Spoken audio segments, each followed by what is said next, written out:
Hello, কেমন আছো সবাই? আশা করছি সবাই খুব ভালো আছো। চলে এলাম আবার একটা নতুন ছোট্ট ব্লগ নিয়ে।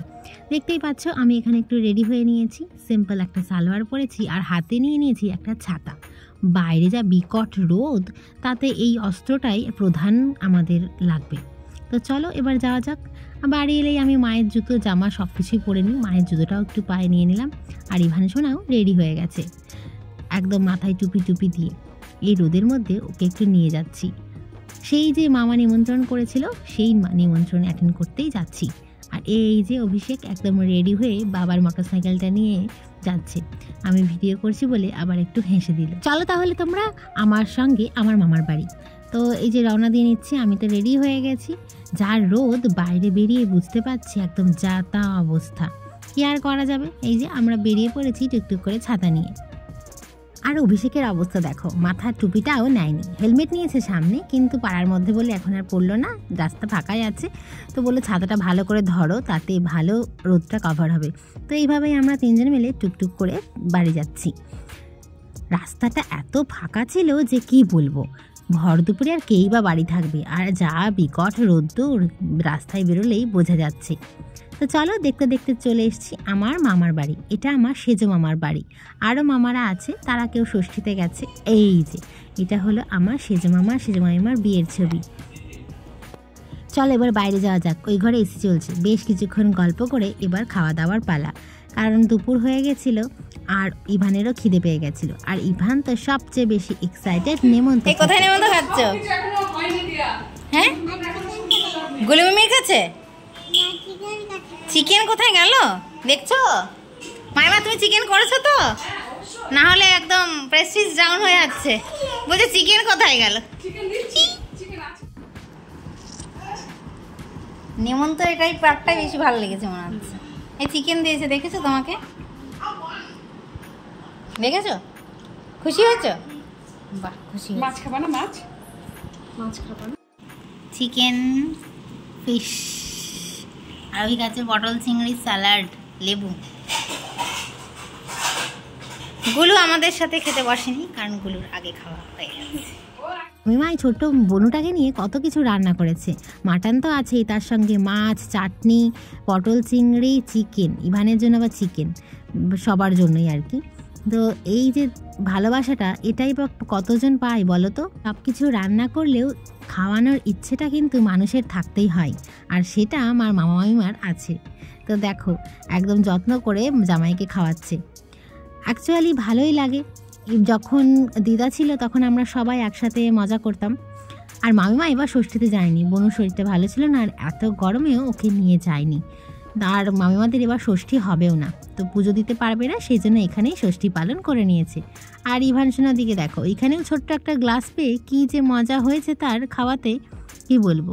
যাই হোক, ডাল দিয়ে ভাতটা মেখে একটু চিকেন দিয়ে খাইয়ে দিচ্ছি, আরও মনের আনন্দে একটু খেয়ে নিচ্ছে। ছোটরা কিন্তু এই যে অন্যের বাড়িতে গেলে বা এই নেমন্ত টাইপের হলে খুব পছন্দ করে। কতটুকু খাই আমি জানি না, তবে যেটুকু খাই ভীষণ আনন্দ করে খাই। তো এবার আমার পালা, আমিও বসে পড়েছি। অভি শেষের দিকে, ও বলছে যে আমি এতটা খেতে পারবো না, তুমি নিয়ে নিও। আর মামিমা বলছে না না, তুমি খেতে পারবে। তো যাই হোক, আমিও এবার বসে পড়লাম। অনেক দিন পর মামা বাড়িতে খাচ্ছি। আর মামা একটু বাইরে গেছে কাজে, আর আরও সবাই আছে, কিন্তু এক মামা গেছে ষষ্ঠীতে, সেই কারণে তারা নেই, দেখা তো পারলাম না। আর এই যে গল্প করছি, গল্প করতে করতে খেয়ে নিচ্ছি। তো মামিমাকে বললাম যে তুমিও বসে পড়ো, তাহলে অনেকক্ষণ গল্প করা যাবে। সেই কারণে মামা আর মামিমা একসাথে বসে পড়লাম, আর অনেক অনেক গল্প করলাম। এই তোমরা কি করছো? খেলো খেলো হচ্ছে। এই তোমাকে তো ক্যাপচার করতেই পারি, তুমি তো খালি গাইছে। কি খেলছো? কি খেলছো? এতে কি? হ্যাঁ, আর এগুলো কি? বিছিয়ে বসেছে। এই আর অভি, চলো, 3টে বাজছে। হ্যাঁ, মামির সাথে গল্প করছিলাম। এই দেখ,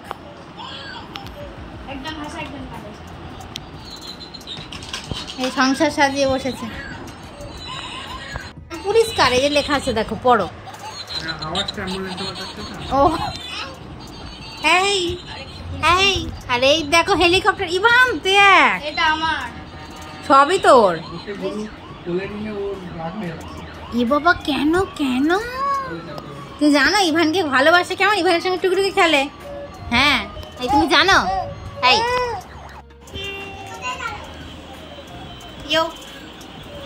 আরে বাবা, আলাদাই ব্যাপার।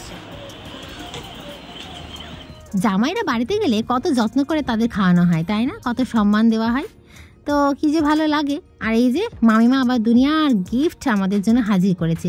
অভিষেকের গেঞ্জি, আমার শাড়ি আর গোবলাইয়ের জন্য জামা। আমি জানতাম গোবলাই উপহার পাবে, কিন্তু আমাদের জন্য যে রয়েছে সেটা এক্সপেক্ট করিনি। তার কারণ আমি একদম খুব রাগ করেছি, কারণ সবসময় কি এরকম গিফট দিলে হয়? আর এখানে একটু খেলাধুলা করে এইবার বাড়ি যাওয়ার পালা। আর মামিমাকে বলে দিয়েছি নেক্সট টাইম নিমন্ত্রণ করলে আসতে তো অবশ্যই, কিন্তু কোনো গিফট আমি কিন্তু নেব না, এমনকি ইভানের জন্য দিলেও না। তাই কারণ মামা মামি এর আগে অনেকবার দিয়েছে, মানে ইভান গেলেই গিফট পায়। তো চলো, ভালোই হলো, গিফট পেয়েছি, মজাই লাগছে। গিফট পেতে কার না ভালো লাগে। তো ষষ্ঠী উপলক্ষে মামাবাড়িতে এই ভুরিভোজ দারুণ হলো। এইবার বাড়ি যাওয়ার পালা। আমাদের বাড়ির সবার নিমন্ত্রণ ছিল, কিন্তু মা আর বাবা বললো এখন আর গরমের মধ্যে যাবো না, তোরা যা, দুপুরে খাওয়া দাওয়া করে আয়। কারণ অভিষেকের আবার পরের দিন ফেরার পালা ছিল, তাই আমরা রাতে যাইনি।